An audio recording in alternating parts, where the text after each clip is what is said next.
Hello guys, welcome to my YouTube channel. I'm glad you stuck around to listen to what I've got to say. So yeah, I'm sure if you're here, I'm sure you're currently in the process of preparing for your MSRA exam, and you might be unsure of how best to tackle the professional dilemmas section. It's been quite a challenge for a lot of us, including myself. And so that's why I created this video. I'll be discussing about how to make use of the good medical practice guidelines to tackle that section of the exam effectively and ethically. So stick around. There's more to come.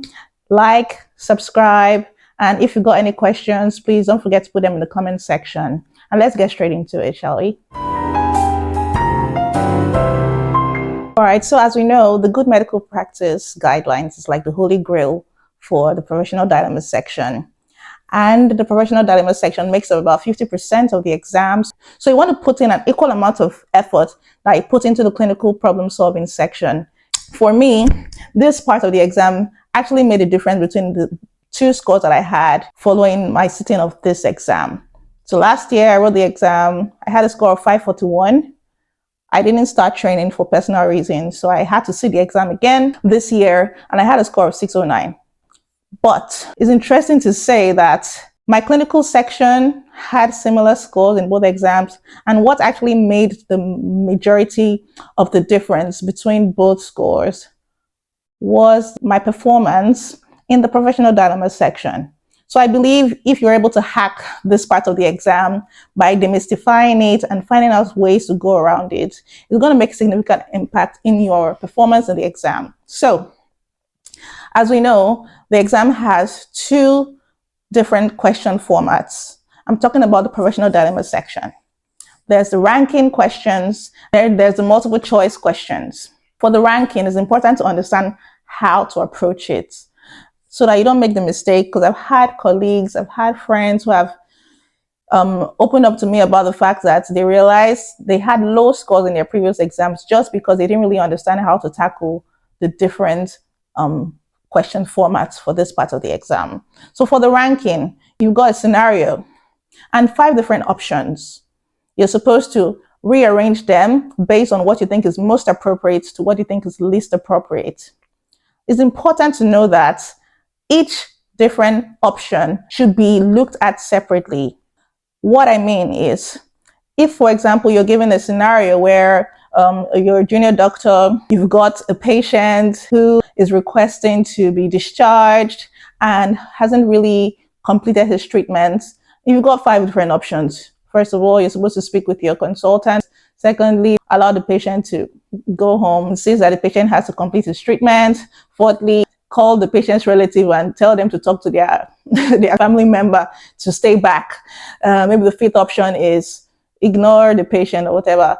You're supposed to look at each option separately, not I'll do this, then I'll do this, then I'll do this, then I'll do this, not rearranging it in a chronological order.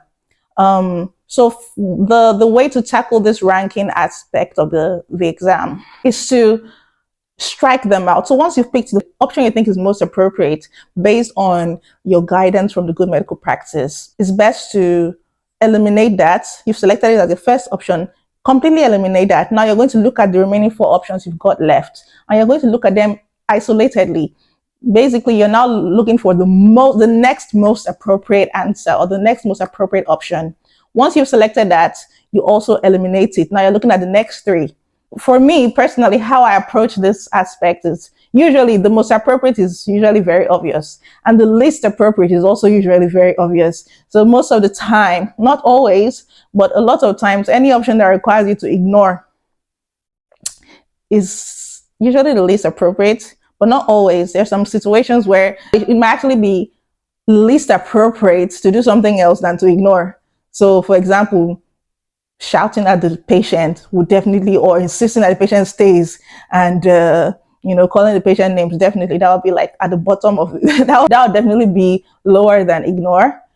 So it's always good to look at it objectively and within the context. There are no blanket rules. There are some guiding principles, but it's always important to know that there are no blanket rules. You can get similar scenarios with similar options, and you'll find out that the answers that you put in the first question we not actually apply for this other one that seems very similar to the previous question, if you get what I mean.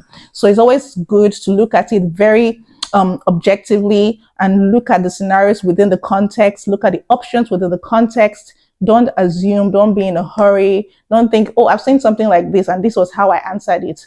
No, always put on fresh glasses, put on a new thinking cap, and just objectively assess the situation and apply your principles as expected.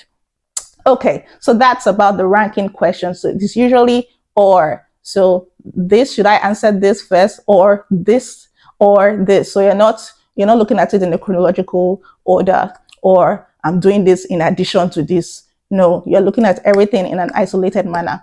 When we go through the examples, you'll be able to understand this better. So when it comes to the multiple choice questions, usually this scenario will be presented and you've got maybe about 8 options and you're supposed to choose 3 options that are most appropriate. And if taken together, will bring about a resolution of the problem or of the conflict. So as opposed to the ranking where you're looking at each option in isolation. So it's important to know that sometimes in the options, you might actually see 5 appropriate answers. Don't be in a hurry. The point of this question format is for you to choose the most appropriate, so not just an appropriate answer. When we go through sample questions, we'll be able to address this better so that you can understand this. But it's important to know that for this this question format, you're picking 3. So it's and. So if you think it's option A that's most appropriate, in addition to option C and then option H, once you add them together, they will be the most suitable response to the situation. Then that will be your answer. So that's clear. Now, moving on. What's the good medical practice guidelines?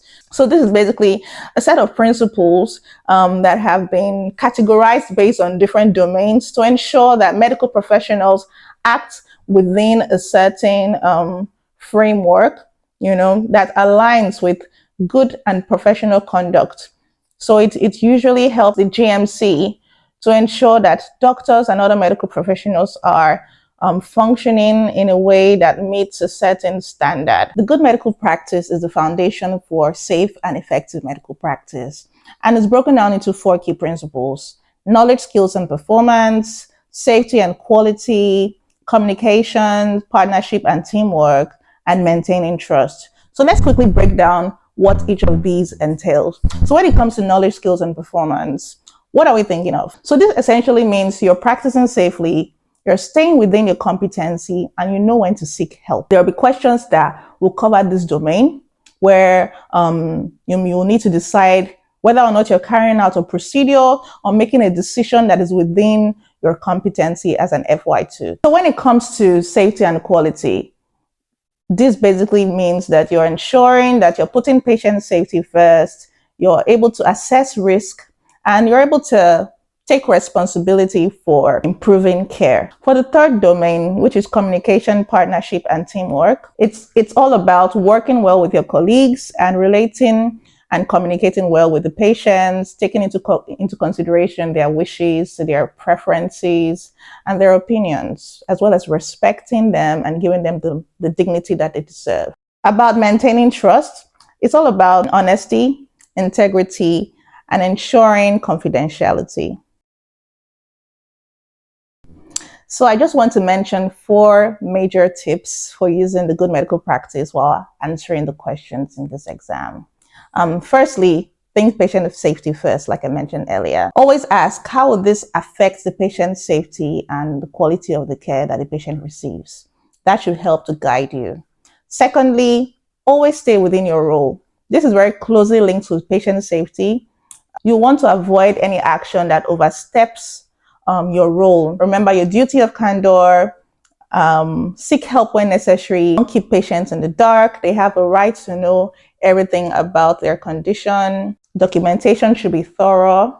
So my 4th tip is seek advice. Seek help when necessary. Always get a second opinion when you're not sure, either from a colleague, depending on the case. If it's a case or a scenario where whatever is expected of you, is the basic minimum that's expected of a doctor in your role, but if for some reason you are not competent to do it, ask for advice or ask for help or supervision from a colleague on the same level with you. If it's something that requires a doctor in a higher role, don't hesitate to seek help from a senior colleague. So this reflects good teamwork and judgment. So I'm happy you watched up until this point. But that will be it for now for this video. I hope that what we've shared in this video has given you a bit more confidence in understanding the good medical practice and how it can be used as a lens through which you view the different scenarios you will come across in the exam. In the next couple of videos, we'll be discussing the different themes, basically the different principles, and some examples from the MSRA practice papers that are readily available on the NHS Health Education website, and how to look at them objectively in a bid to answer the questions appropriately. So thanks for watching. I hope you like this video, subscribe, share with others who you think will benefit from it. And if you've got any questions, leave them in the comments. If you've got any suggestions of other topics that we can explore, please don't hesitate to drop them in the comments as well. And if you're not aware, I have finally published the free e-guide for those sitting the MSRA exam. It's available in the description box, so you can just click the link, download it, go over it.